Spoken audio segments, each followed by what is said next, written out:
Hi everyone, this is Dr. Nitin Choda, and in this training video I'm going to cover the most important financial planning and money management tip I've ever used in order to build my financial well-being. And that is the concept of what I call poverty consciousness and the money thermostat. Now, what do I mean by poverty consciousness? I think that all of us, because of the way we are raised, specifically because of money attitudes of our parents, from our parents, we have deep fundamental beliefs towards money. For example, when I was growing up, my mother basically had what I call as poverty consciousness. My mother, said, "Oh gosh, I don't have much money. Do you think money grows on trees? Do you think I'm made of money?" And whenever I asked her for money for a bicycle or something like that, she would say, "I don't have any money. Money doesn't grow on trees." So when I was growing up, I thought of money as being scarce. I thought, in fact, my parents specifically told me, rich people have a lot of money. Who knows how they get their money? So I can tell you that as we grow up, our parents' attitudes and, attitudes from those around us, the community where we live, our friends, our socioeconomic status, that influences our own beliefs about money. Some of us are raised with the belief that money is bad. Rich people acquired money, through the wrong means. Perhaps rich people aren't as nice as they seem, and that is extremely dangerous to our long-term attitudes towards money, because that's not true. There are rich people who are good human beings, just as there are people who don't have money who are good human beings. Because as I mentioned in one of my earlier trainings, there's no direct relationship between money and morality. But the problem is when we have these deep emotional beliefs growing up about money, beliefs that money is hard to come by, money can only be earned by doing things that you shouldn't be doing, that ultimately makes us feel at some level that money is bad, that if we have too much money, perhaps we don't deserve it, perhaps we're not good enough. And I call that poverty consciousness. You may have heard of lottery winners. When they win the lottery, before you know it, they've lost all the money. They either give it away, or they invest it in things that go down the drain, or they get scammed. Because what happens is, if someone has poverty consciousness, it's going to be maybe easy for them to make money, but it's going to be hard for them to hold on to that money. This comes down to the difference between how to make money, how to save money, and more importantly, how to manage money. Because you see, there are individuals who can make money $60, $70, $100,000 a year, several $100,000 a year. But the question is, can you manage that money, and can you grow that money exponentially? So I can tell you that when I was poor, and again I can talk about my experiences, when I was poor, I was only thinking in terms of what money could do for me today or tomorrow. I wasn't thinking of how money could build me and my children and my family generational wealth that could last for hundreds of years, which is, by the way, how I think now. So I think that when you think about money, there are two important concepts. One is the concept of what I call poverty consciousness that I mentioned earlier, and the second is the concept of what I call the money thermostat. So let me quickly talk about poverty consciousness one more time, and then I'll tell you what I mean by money thermostat, and I want you to evaluate your money thermostat. So what is poverty consciousness? Poverty consciousness is when you believe that you don't deserve much money. So if you ask someone with poverty consciousness, how much money in your bank account would make you happy? Now, if you were to ask yourself this question, I want you to really be honest with yourself, because that's what's going to help you in this video training. Please be honest with yourself and ask yourself, if I had X amount of dollars in my bank account, that would make me feel rich. What would that number be? I actually want you to maybe jot it down if you have a pen and paper, or just type it out in your phone. Okay? Take a minute to do that. Now, I can tell you that if you have poverty consciousness, your number will probably be low. It'll maybe be a few $1,000s, maybe $10,000, $20,000, $30,000. But if you have a very, very high money thermostat, very high financial thermostat, that number could be in the millions of dollars. In fact, it could be in the hundreds of millions of dollars. And I'm talking about your own belief about how much you're worth, because those with poverty consciousness, and again, I'm not blaming anyone, I'm not saying this is good or bad, I'm just stating essentially an observation that I've observed over a period of time, that I've experienced myself. Because if you look at my introductory video on the YouTube channel, you'll realize that I essentially have had no money. In fact, I would go so far as to say I've been poor most of my life.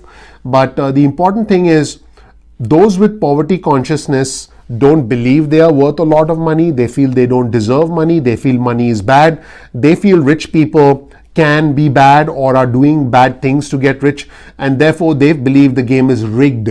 They believe the world is fundamentally unfair. They believe that there's no chance that they can break out of that vicious cycle. It just makes them feel that life is tough all the time. And I can appreciate that. I can empathize with that. I'm not saying that that's wrong. I just want to be clear. But what I am saying is that if you have poverty consciousness, your money thermostat is going to be on the low side. In other words, if you have what I call as wealth consciousness and you ask yourself, how much are you worth? You're going to say, I'm worth X amount of money. Now, there's also one key differentiator between those with a poverty mindset and those with a high money thermostat. Those with a poverty mindset, when they get money, they actually tend to waste that money on things that become liabilities, things that essentially don't make them more money. But those with a wealth mindset, they take that money and then they invest that money into things that make them even more money, whether it's rental properties or businesses or perhaps even stocks that pay a dividend. So the key is to make money work for you. And I've covered this in other video trainings about how to make money work for you and what your approach and attitude should be towards money. But again, I want you to take away two things from this training. One is that you need to have what I call as wealth consciousness.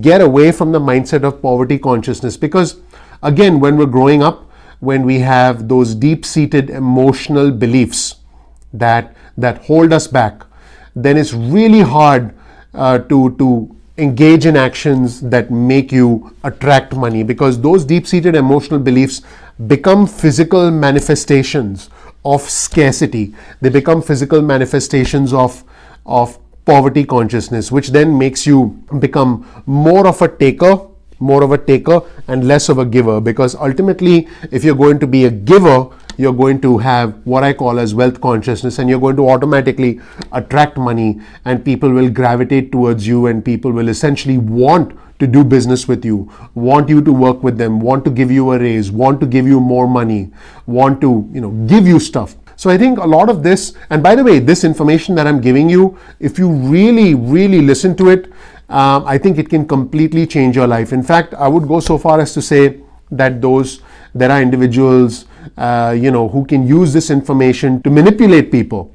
Now, that's not the intention with this training or any training, that goes without saying, but I want you to embrace this approach, the approach of wealth consciousness. I want you to understand also that you need to have a very high money thermostat so that you can then manifest that out in the world, that can come across in all your actions, in your approaches, in your beliefs.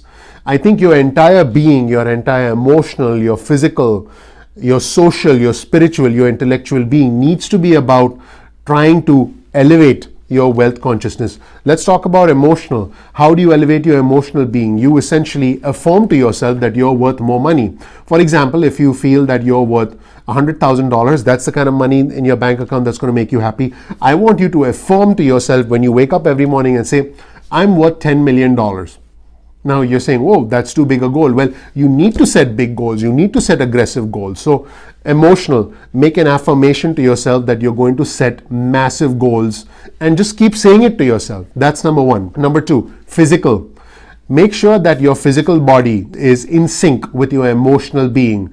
Make sure you eat well. Make sure you eat healthy foods, make sure you drink plenty of water, make sure you get some exercise, take care of yourself. Even if you have a desk job, try to get up and walk around as much as you can. So take care of yourself physically. Social, invest in relationships. The most successful people invest in relationships. They have good relationships with people who essentially make sure that they have access to do money, and the flow of money is facilitated when you know the right people, when you're around the right people, not when you're around people who have no money and have poverty consciousness themselves. So the circle that you surround yourself with is so crucial. Spiritual, have a long-term objective, have a long-term mission about what you want to do with your money.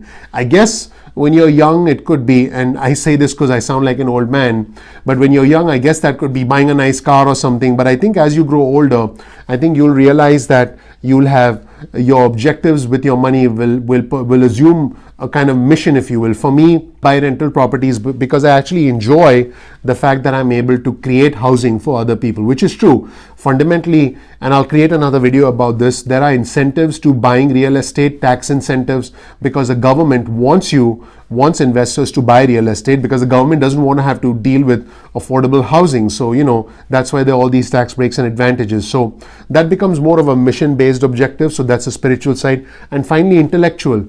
Make sure that you're challenging your mind, you're reading books, you're watching trainings like this, so that you can go out there and you can sharpen your mind and you can always learn new and advanced money principles. Okay, so thank you so much for watching. Please click like, please click subscribe. As you know, a lot of effort goes into these videos. If you click like and if you click subscribe, you're helping the YouTube algorithm. You'll get my updates and my news before everyone else, so you'll be able to act on them faster. Also, please submit a comment below. I'm excited to interact with you, to engage with you, and to see how I can help you. Thank you so much. Now keep in mind that retirement planning, personal finance, it is all about budgeting.